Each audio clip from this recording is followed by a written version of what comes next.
ज्या भक्ताच्या अंतःकरणात स्वामींवर अनन्य भक्ती असते त्याचे जीवन हे स्वतः स्वामींचे नियोजन असते. अशा भक्ताला प्रत्येक क्षणाला वाटतं की तो काही करत आहे, पण प्रत्यक्षात त्याच्या मार्फत सर्व काही करवून घेणारे स्वयं स्वामीच असतात. हे जेव्हा त्याचं मन पूर्ण समर्पणाने स्वीकारतं तेव्हा कर्म सेवा बनते आणि सेवा भक्ती. स्वामीच आपल्याला योग्य वेळी योग्य स्थळी पोहोचवतात, योग्य लोकांसोबत भेट घडवून आणतात आणि आपल्या माध्यमातून आपलंच कार्य पूर्ण करतात. त्यामुळे अज्ञान, भीती किंवा भविष्याची चिंता करण्याची काहीच गरज उरत नाही.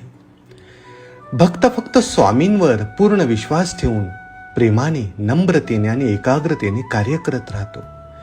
त्याच्या कृती स्वामींची सेवा बनतात आणि त्याचे जीवन एक पवित्र साधना.